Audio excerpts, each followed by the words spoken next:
30평대 브랜드 아파트를 소유하고 중형 자동차를 타는 화목한 4인 가족. 우리나라에서 중산층이라고 하면 떠올리는 이미지입니다.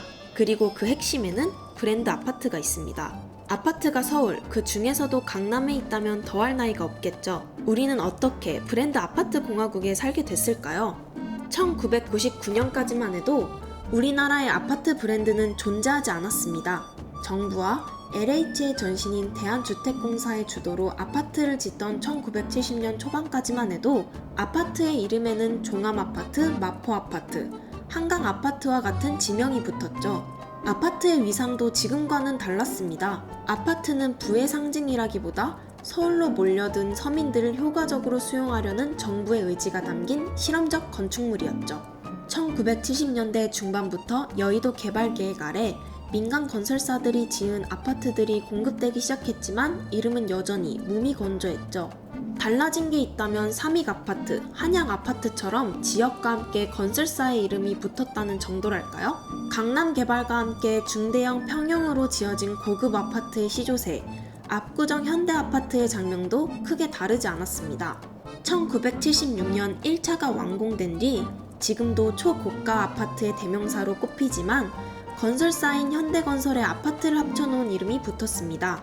우리나라의 아파트에 브랜드가 붙게 된 것은 2000년 삼성물산의 레미안과 대림건설의 이 편한 세상이 등장하면서부터입니다. 최초의 자리를 두고 논쟁이 있긴 하지만 말입니다. 그러자 무미건조한 건설사의 이름으로 가득했던 아파트 시장은 순식간에 브랜드 아래 재편됐습니다. GS건설의 자이, 대우건설의 푸르지오, 현대건설의 힐스테이트, 포스코 더샵 등의 브랜드가 2000년대 초반부터 연이어 발표됐죠. 뒤늦게 브랜드를 론칭한 후발주자들은 당대의 톱스타들로 광고를 채웠습니다. 브랜드 아파트에 살면 톱스타들처럼 우아한 삶을 살 수 있다는 환상을 심어주기 위해서였겠죠?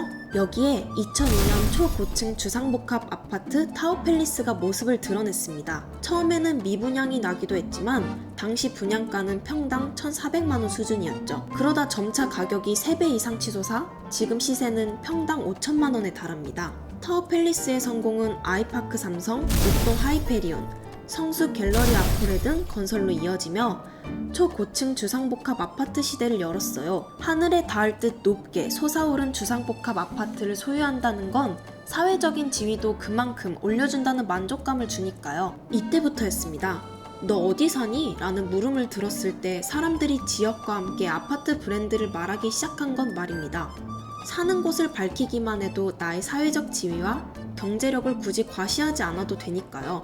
아파트의 주거 공간의 의미를 넘어 사회 경제적 지위를 보여주는 위치제의 성격이 강해지면서 브랜드 세탁을 하는 사례가 나오기도 했습니다. 공공임대주택의 이미지를 갖고 있는 공기업 LH나 LH 아파트 브랜드 휴먼시아를 이름에서 빼는 일이 빈번해졌습니다. 그 자리에는 시공에 참여한 대형 민간 건설사의 브랜드가 대신 붙었죠. 기존 브랜드보다 더 고급임을 내세우는 프리미엄 브랜드도 생겼습니다. 대림산업의 아크로비스타가 프리미엄 브랜드의 스타트를 끄는 뒤 레미안 퍼스티지, 자이 프레지던스, 푸르지오 서밋 등이 나왔습니다. 사실 거창한 수식어가 나열돼 있는 프리미엄 브랜드들의 장명은 국적불명의 외래어의 조합입니다. 그럼에도 이런 브랜드의 탄생이 계속 이어지는 건 내가 살고 있는 아파트를 특별하게 보이게 하고 집값을 올릴 수 있다는 욕망을 자극하는 데 효과적이기 때문이 아닐까요? 집이 자산의 전부이며 서민들이 집값만 바라보고 사는 한 집값을 올려준다는 브랜드의 마법을 기대하는 심리는 사라지지 않겠죠.